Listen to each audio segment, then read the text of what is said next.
The wave of reuniting bands from my high school and college years continues. No one's ever really gone. Today we are ranking the albums of Job For A Cowboy, starting with Doom in 2005.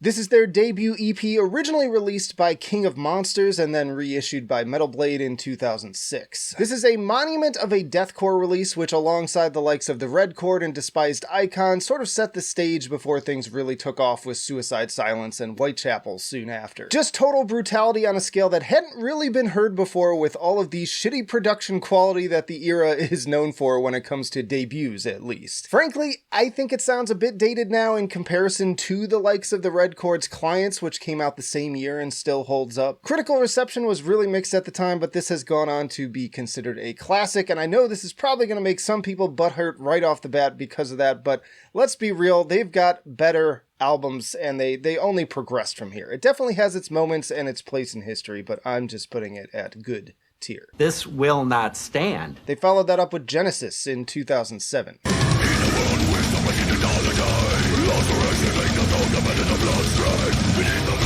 Their first full-length album, and already seeing a switch to a more overtly death metal sound. Huge step up here with much stronger production, better songwriting, and tighter performances. I can definitely hear influence from fellow Metal Blade label mates, the Black Dahlia Murder, who were blowing up at this time. Nice, concise runtime at just over 30 minutes with no filler, and I even like how the two short interludes add to the atmosphere and sort of break this thing up into 3 acts. Lots of standout tracks here, opening strong with Bearing the Serpent's Lamb, and then other personal favorites reduced to mere filth, Embedded, and Strings of Hypocrisy. Hit number 54 on Billboard 200 and number 4 for independent albums, and it was actually the highest charting metal album since Slipknot's self-titled at the time. I think I love this album for a lot of the same reasons that I still see the Black Dahlia Murders Unhallowed as one of my personal favorites. This one has been kind of all over the chart for me with all these re-listens, but ultimately, it is landing at fantastic. I really enjoy it. And let me preface this by saying that this was a really hard list, as all of the LPs are at least like an 8.5 out of 10 for me, and great in their own right. But let's move on to Ruination in 2009.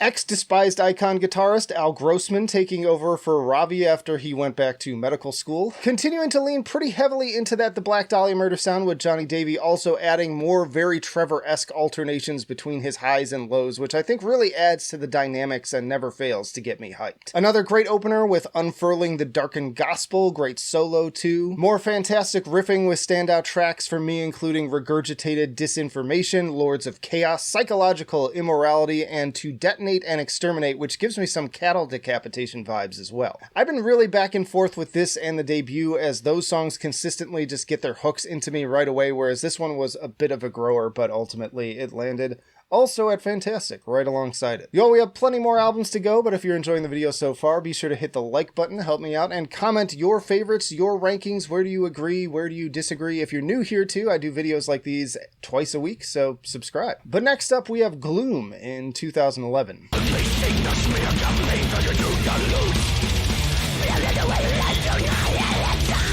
An extremely limited EP with only 2,500 physical copies out there, semi-response to the rise of music piracy. Just 4 songs, once more continuing the overall vibe of the last album, I would say. Really dig the speed and energy of Misery Reformatory and Execution Parade in particular. Enjoyable, if a bit on the short side. I'm going to put it at great tier. They followed that up with Demonocracy in 2012.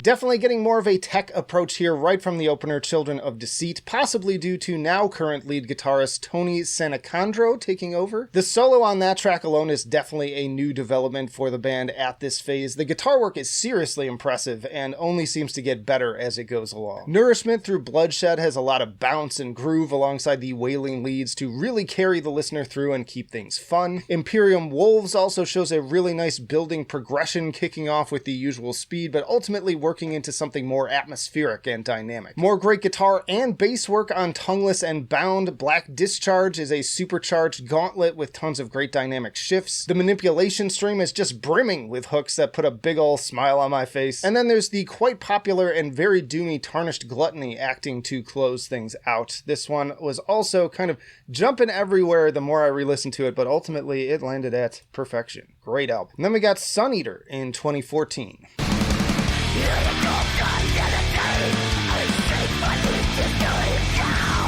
Shifting to a much more progressive sound here, more in line with the likes of Necrophagist, Inferi, and Obscura. Love the doomy groove of Son of Nihility, setting the stage with lots of groovy atmosphere. Also a fan of Eating the Visions of God, and Buried Monuments is easily my favorite here. The opening guitar line on the latter is totally sick. Killer riffing on the synthetic C as well, which features Cannibal Corpse vocalist George Corpsegrinder Fisher. But I've said many times when it comes to death metal, I'm a fan of speed above all else, and this is easily their slowest album. It makes for some very grandiose character that absolutely surrounds you.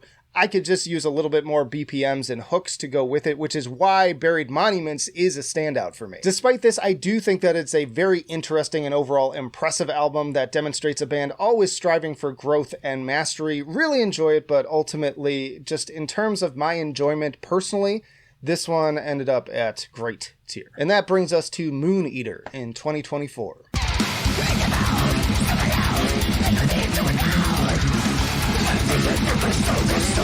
After a decade, they are back, and I feel confident in saying that the wait was well worth it. Coming in hot with Beyond the Chemical Doorway sounding like a cross between Rivers of Nile, Inanimate Existence, and Fallujah. Picking up with more incredible progressive performances across the board, it feels like they took all the growth of the previous album, injected it with the speed and intensity of the earlier material, and really stepped up the songwriting into something that had me not only engaged, but absolutely riveted all the way through. Really ripping into the guitar, going into Etched in Oblivion, and Jesus Christ, that bass part at the end, then transitioning into the intro of Grinding Wheels of Orphanum, got me making this face, or fuck it, this face. Similar notes for the Agony Seeping Storm, too.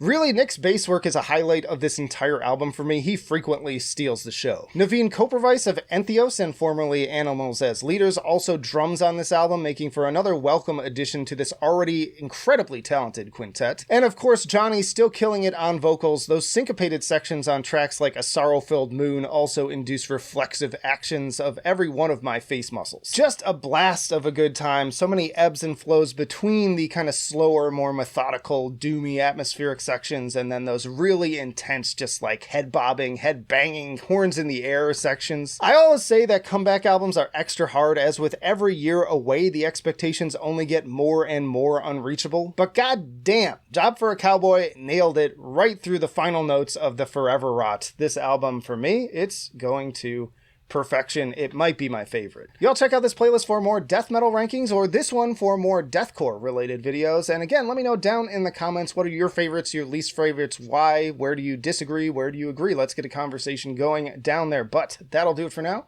Flight of Icarus signing off. I will see you in the trenches.